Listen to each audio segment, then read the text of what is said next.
So good morning, everybody. My name is Sorka Finucane, and I'm the owner and founder of TrainedIn. TrainedIn is an online platform that's designated to training and consultancy providers to showcase their business and services. The purpose of TrainedIn is to put small, medium, large, and freelance business on the same level playing field with equal access to the market. And again, the purpose of the TrainedIn webinars is for us to give you direct access to our registered providers like Maureen, who's here today, and so that you can get a feel for who she is, because people buy from people. So this is really about, Maureen, this is your day to showcase your business and your services and tell us your story so that people kind of get more of an insight into you. A little bit of housekeeping on the webinar. We can't see you, which some of you will be very delighted with, and we can't hear you. So please use the chat facility. Any questions that you have, pop them in there. Any questions, any comments, just let us know. We will be running a couple of offers throughout the webinar. So if you see a little red dot popping up for offers, just click on that. One is to connect with me, and the other one is to connect with Maureen. And I'll let you tell them later on about the amazing offer that you have later on. Maureen's not using a presentation today, so we're literally, or a PowerPoint. So what's going to happen, a little different than usual, Maureen's going to take us through her presentation, and then we'll lead into more of an interview Q&A style, and we'll open up the floor to any questions from everybody else. So let me just check to see. We've got Breda, good morning. How are you? I see coming in there. Maureen, hello. Good to see you. And if I haven't said your name, I'm very sorry, but thank you and welcome and to joining us this morning. So Maureen, I will pass it over to you. You please introduce yourself and take us through your presentation, and I'll try and keep you on your 15 minutes and we'll have a chat after. Yeah, thanks, Sorka. Hi, everyone. So, as Sorka said, my name is Maureen Ní Bhacáin. I'm the creator of Mo Style and Mo Talks. So, I guess I am a stylist with a story. So that explains the two parts of my business. So I want to share a few tips about personal styling, maybe styling on Zoom, and then just a little bit on my own personal story, which is about my comeback after brain surgery. So perhaps we'll start with the styling. And before I even go to the styling, I think that styling should be fun, stress-free. It's got a great ability to boost our confidence in life, even if it's for ourselves, whether you're in business, whether you're a stay-at-home person. We all have to get dressed every morning. I do think it should be fun, it should be easy. So I'm going to share a couple of tips that will hopefully help you achieve that. And of course, if you need any help, I'm here. So let me see. So just also, I use the technology for the blind. So I'm looking at a big, huge page of notes, which I can barely read. So if I glance down, you'll have to just bear with me. So let me explain what MoStyle is. MoStyle is a personal styling service for men and women. I do wardrobe analysis. I do personal shopping. I do online shopping. I am aware at the moment that people might still be a little bit nervous about going to the shops with the whole COVID thing. So I've started to introduce a service where, based on a style report, which you can download for free on my website, I can do your shopping for you and basically deliver it to your home. So if people are interested in that, that's something I can do. So the styling, like I said, it should be fun.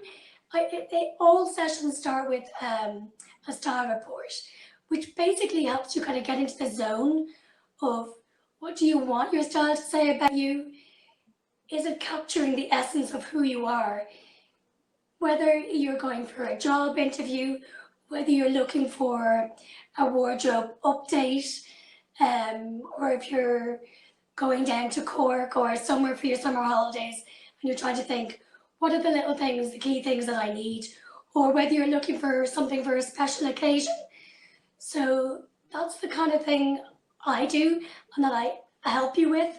So many of my clients are business people, but like I said, people are stay at home, ranging from like people in their 30s all the way up to their 70s and 80s.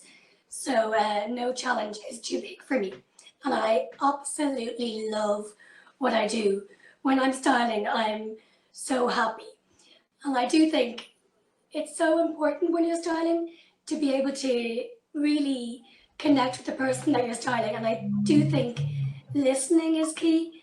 And hopefully I am a good listener, because it's not a one fits all. No. And you do need to feel good in what you're wearing, and you don't want to feel like somebody wearing somebody else's clothes. You want to feel like yourself, but like your best self, yourself on the best day, every day if possible. So I guess maybe, oh yeah, then I'm looking at some of my notes here. So one of the things that I hear people struggle with mixing and matching. I guess the way we're going with the environment and I guess the economy, not everyone has tons of money to spend on new clothes all the time. So I am a big fan of upcycling, smart shopping, buying less but buying for life, secondhand clothes, all that kind of thing, because it kind of makes more sense, and we don't need tons of different outfits. We just need to be able to put a little spin. It could be a black dress, but you want to be able to put a different spin on it, whether it's putting it with runners. I know there might be men listening. I do this for men too. It could be just as simple as pairing it with different shoes or adding a blazer. Like I'm wearing a blazer today. I am a massive fan of blazers, because I do think they can take you very simply. They can just make you look a little bit more put together, more professional. Even if you're wearing jeans or a t-shirt, you just stick on a blazer and you look more finished. You can still wear your runners or your heels. It's just one of those things. It just makes you look more polished. Mm. And I do think that dress codes are changing. I know, for example, in banking or in the business world, I get the feeling things are relaxing a little bit more. I mean, so I think the focus is probably more on grooming. You always want to look well groomed, but it could be a black dress with a blazer.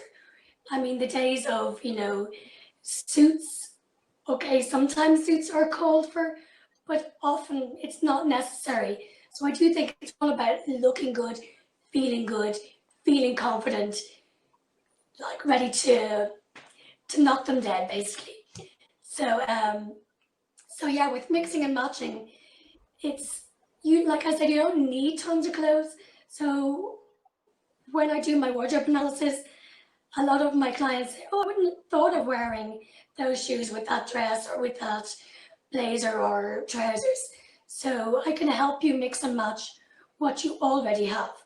Now, of course, if you need some additional key items, like people talk about this capsule wardrobe, but I think capsule wardrobe, that's hard because it changes for each individual. Like for me, I like to wear dresses, but other people might like to wear trousers. So I do think it's quite an individual thing, but I can help you identify your key staples for your capsule wardrobe. So that's just a little bit about what I do. And then I guess my backstory is in 2016, as you'll probably see, I'm not the best with dates. In 2016, I was diagnosed with something called moya moya. It's quite a rare disease, and the only treatment is brain surgery. So I had been unwell for about 5 years before, but I didn't really know. Well, I mean, I could feel what the problem was, but no doctor could really tell me what the issue was. So I was losing weight, I was getting migraines, my skin went a funny color. I was actually having little mini strokes, which I didn't realize. Um, and like I said, I was in and out of the doctors. I felt like an absolute fraud. I was in a stroke clinic and they didn't find anything wrong. I went to a neurological consultant. He told me that I had this thing called hemiplegic migraines, and he told me that the symptoms would mimic stroke, but the medication didn't work. I would lose the power all down my right side from my head all the way down to my toes. My fingers would go numb. Sometimes I'd be walking and then I would just go limp and lose the power all down the right side. So that was obviously quite frightening. So fast forward to 2016, I had gone for another scan and I was teaching at the time. And I got a call from my doctor to say, go straight to Beaumont. There's some anomaly. And then when I presented to Beaumont, to the A&E, within about a half an hour, they said, you have this thing called moya moya. So moya moya restricts the flow of oxygen to the brain. So I had 50% blockages. So that would explain the strokes.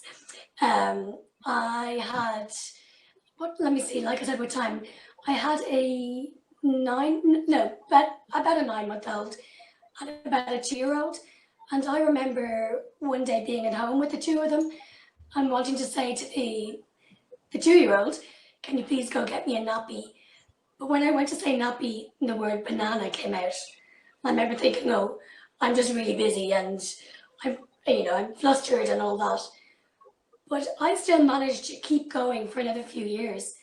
And then when I got to Beaumont, they explained what this actually was. So I was apparently a ticking time bomb ready to go off. So they gave me a large dose of this, what's it called? Blood thinner. So I had to wait for a week in Beaumont for the blood thinners to wear off so that it would be safe to proceed with the brain surgery. So that was a very surreal week. Knowing I was having little mini strokes, knowing I was having brain surgery. And then, I'm interested in psychology. My mom is a psychologist. And I guess I watched programs and I was aware of the dangers of having brain surgery, that, strokes and people can have personality changes. So yeah, it was very, very strange. Anyway, I had the surgery and it didn't go quite according to plan. So it ended up taking about 9 hours. They tried plan A, but that didn't work. So they went for plan B. And I think the fact that my body was so depleted, I ended up having a stroke on the table. So when I woke up, I couldn't speak at all. And then I later discovered that I couldn't read or write. So I woke up in intensive care and I was just so elated to wake up, because then it meant that I was going to see my family, my friends, my kids. And it is strange when you can't communicate. So, I think as people, communication is key. We are people who like to communicate with each other. We're social beings. So I found myself communicating through smiles and gestures. And my speech did come back gradually.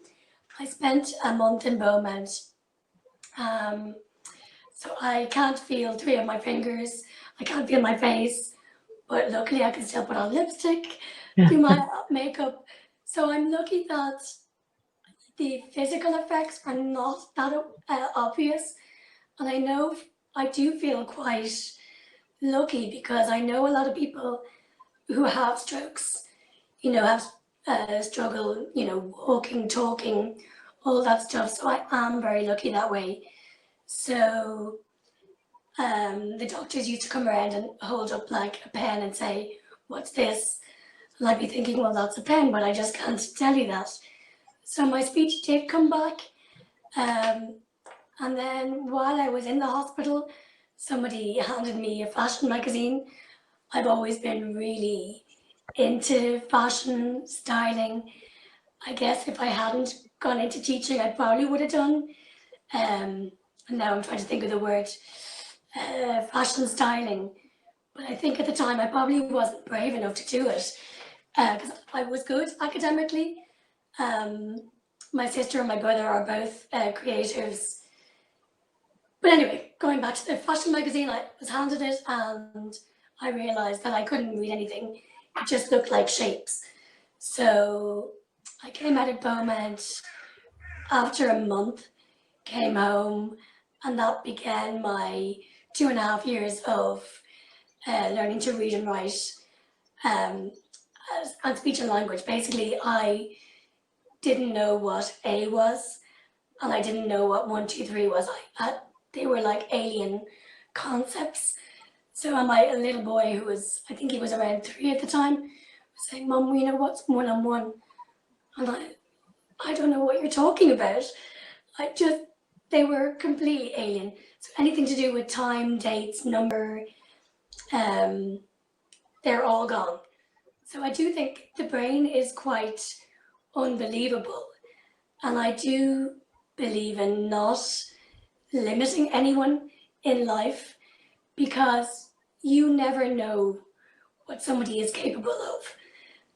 So after my 2.5 years of speech and language, which involved basically an hour and a half every day with my mum at home, after which I would have to go and sleep for 3 hours because I was so exhausted.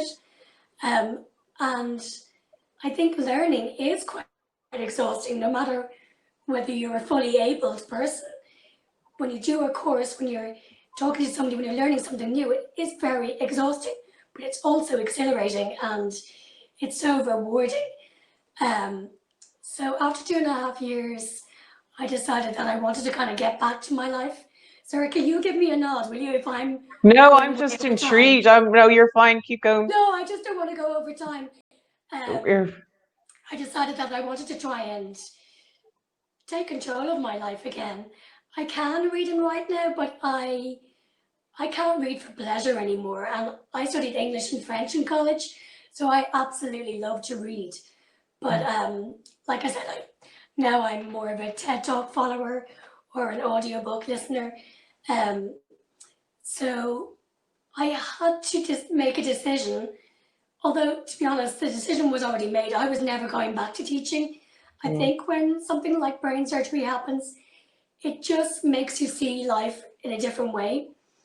So I knew that it was time for me to follow my dream, which was always to be a creative. Yeah. But when I was kind of getting signed off, I needed to undergo these 3 weeks of neurological testing, and it basically made it so clear the parts of my brain that were working and the parts that weren't.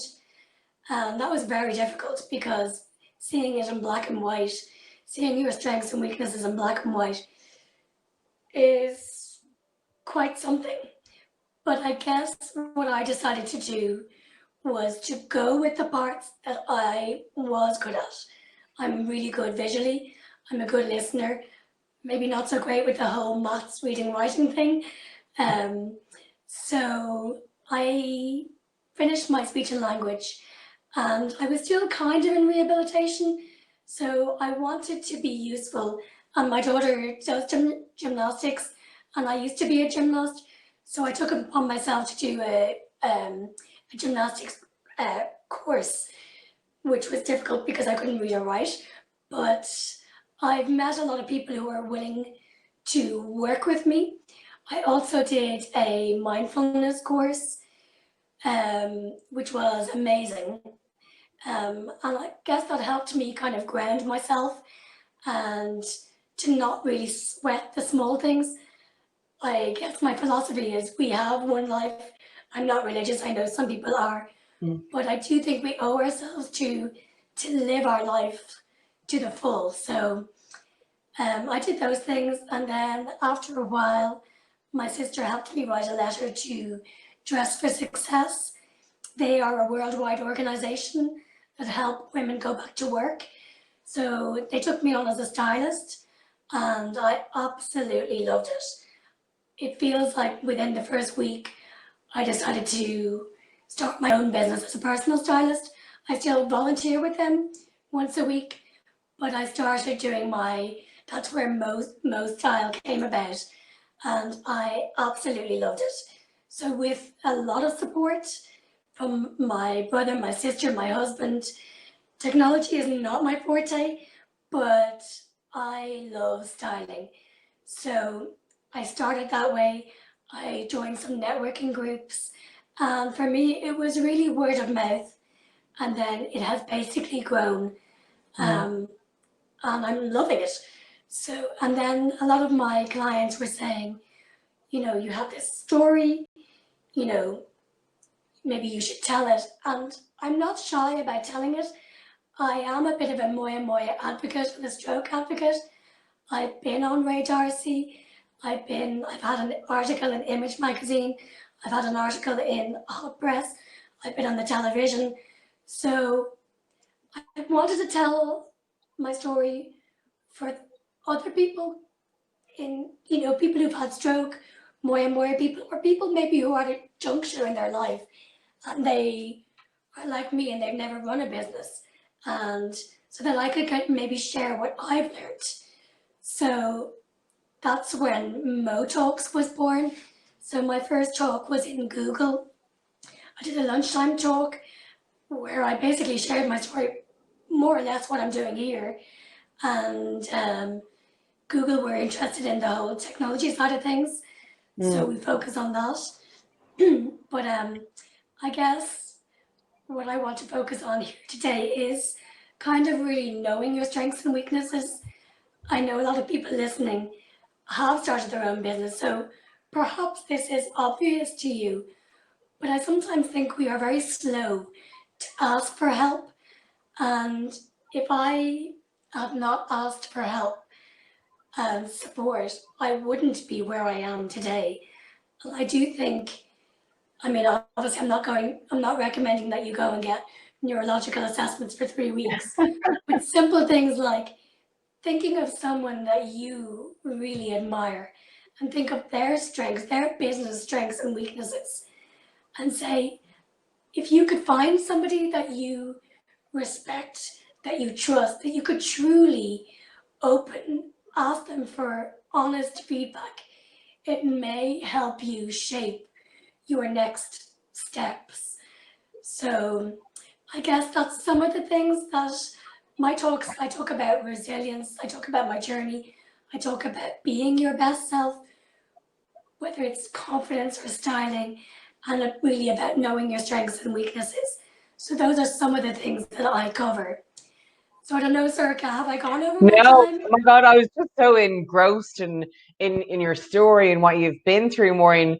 Wow, it's incredible that in such a, suppose, a short space of time that you Yeah. have literally reinvented yourself, and you didn't give up. And I suppose you are resilience and style personified, really, aren't you?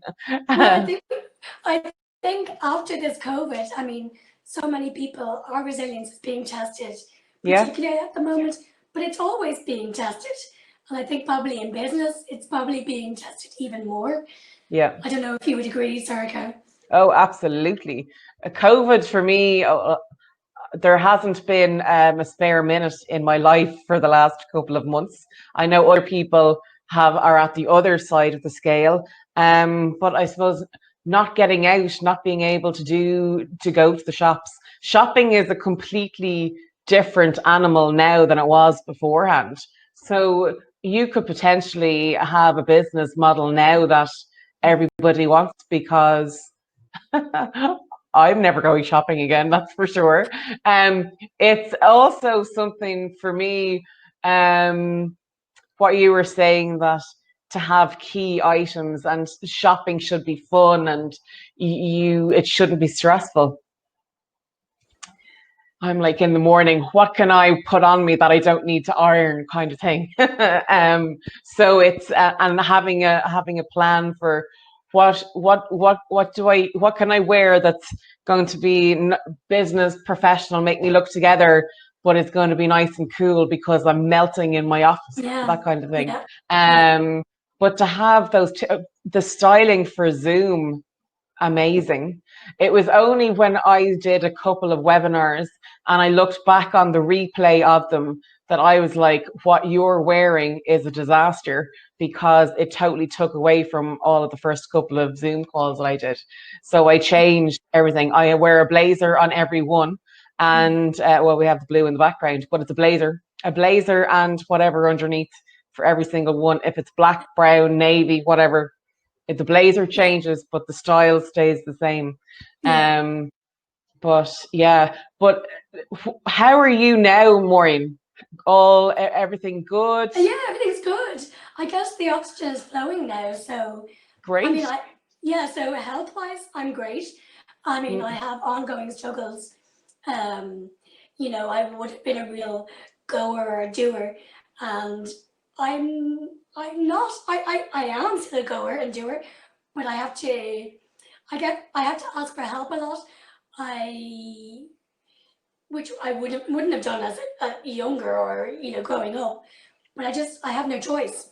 So But I think it's that one step at a everybody time. should ask for help, though. So I Mm. wouldn't knock yourself for that No, no, no. necessarily. And everybody needs to, I suppose, step back and reevaluate and work.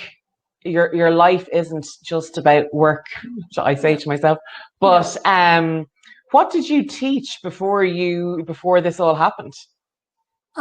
Well, I was one of those people growing up. I never really knew what I wanted to do, so I have Yeah. had a multitude of jobs.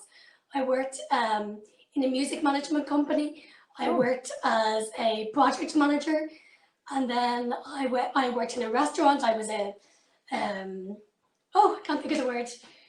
don't A worry. restaurant manager, and Yeah. then my last step was primary school teaching, Oh, wow. where for the last 6 years, 8 years even that I was there, I was helping people to learn to read and write, which is a Wow. little ironic, Isn't but that anyway, funny, isn't it? yeah, yeah. Wow. Wow. And it must have been tough really tough to know what was in your head and not be able to articulate something. It must have been so frustrating. But Yeah, to have that perseverance and that resilience to keep going and keep learning and never giving up, and to then actually starting your own business, I I think think it's phenomenal. it comes down to choice. We all have a choice. Mm, So it's not that I think I'm so brilliant or resilient. It's just I wanted to be able to communicate with my children. So that was mm, my driver. So yeah. everyone has their own drive, but that was my And particular did one. you find the whole process frustrating? Um, to be honest, no, Yeah. um, because I was learning. I think when you're doing something about it, it's not frustrating. What came after is probably a bit frustrating. Sometimes I have moments, not that often, but every few months I'm like, oh God, I wish I could be the same person that I was. Yeah. Things could become easier. I wish that when I was preparing for this, I was thinking, I wish I could look down and read my notes, but I can't. So what are you going to Yeah. do? But You you just know have to go. everything. What? And tell me, you know everything anyway. That's what I was saying.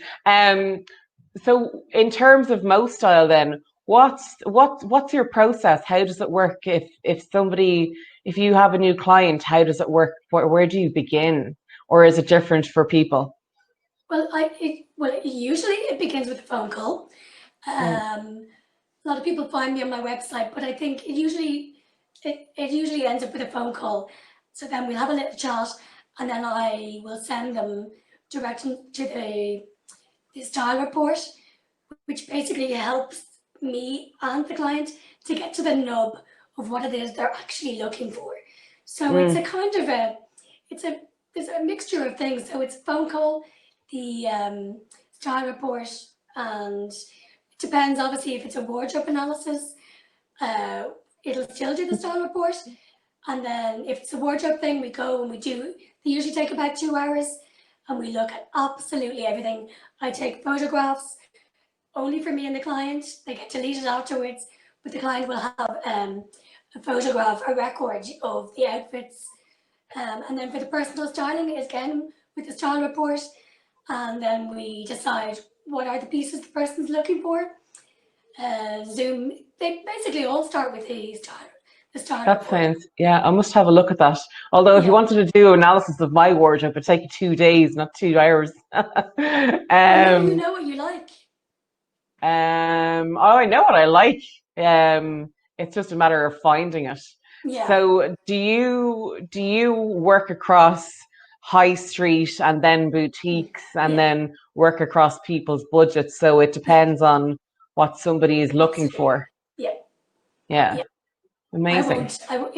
If somebody doesn't have a big budget, I'm not going to go suggesting something in Brown Thomas. Or if somebody wants a second-hand clothes, we'll work on that. So it Mm, just, pre-loved clothes. I mean, so really, it's very individual. yeah, that's amazing. I must have a look at that myself now, Maureen. I could No be on to you problem. soon. Go for it. Does anybody have any questions for Maureen? I know everybody was in listening to your story and engrossed. Leslie just said that it's an inspiring story and person.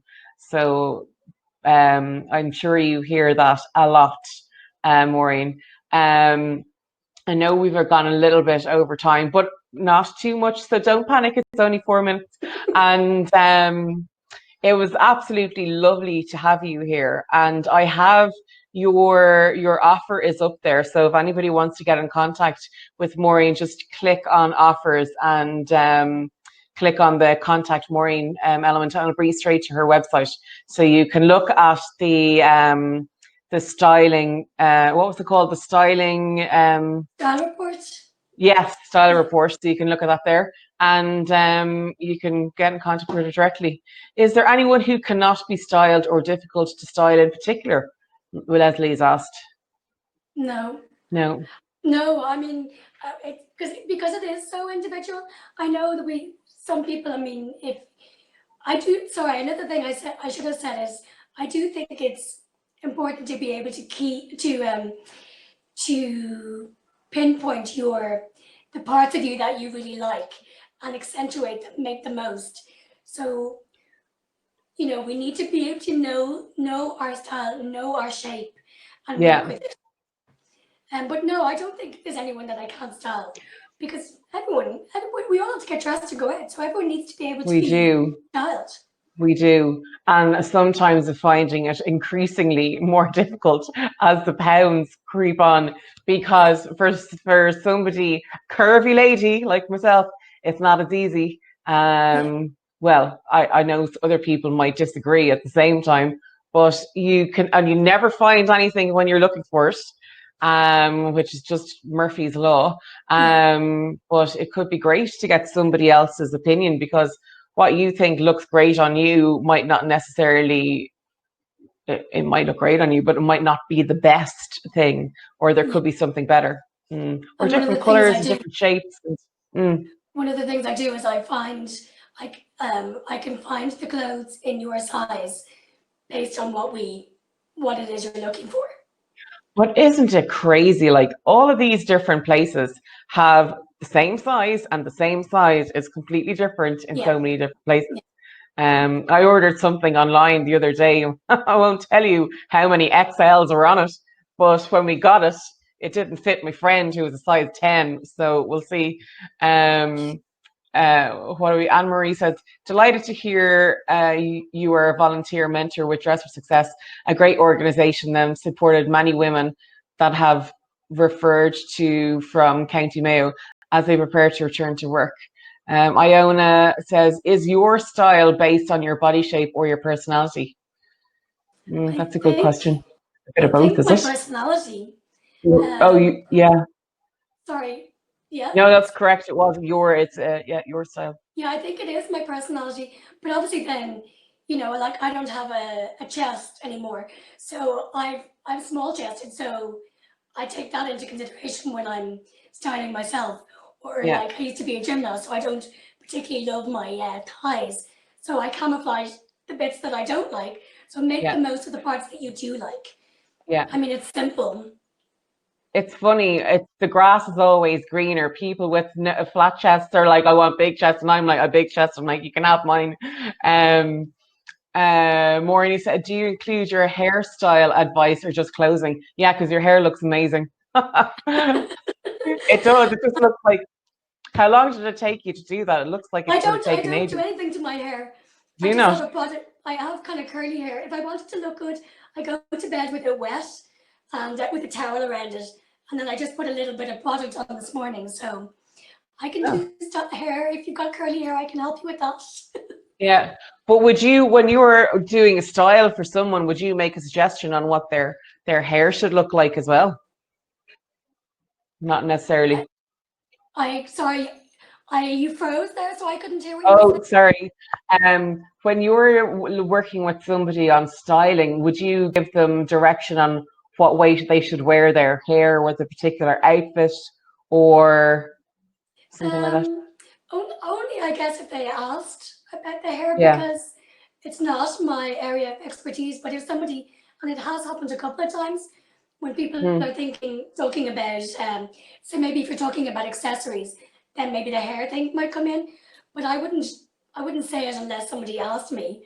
So, and then mm. makeup thing, people sometimes say, "Oh, I like your makeup," and then I can give a few tips on that.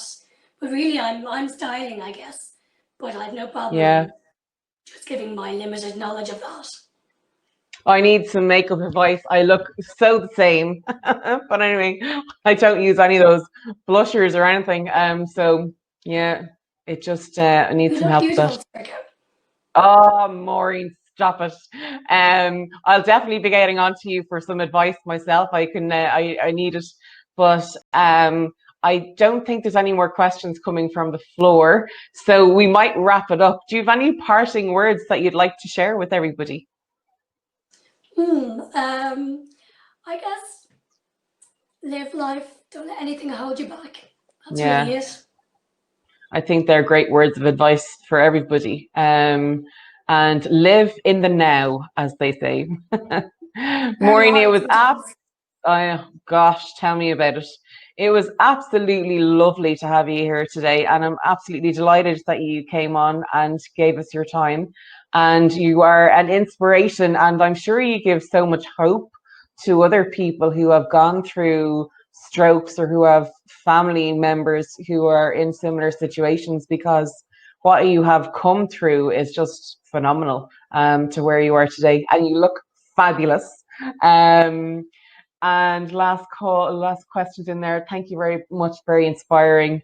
So there you go. We'll leave it at that. You're an inspiring lady, Maureen, and thank you so much. And we will talk to you soon. Take care, everybody. Bye for Thank now. you. Bye bye.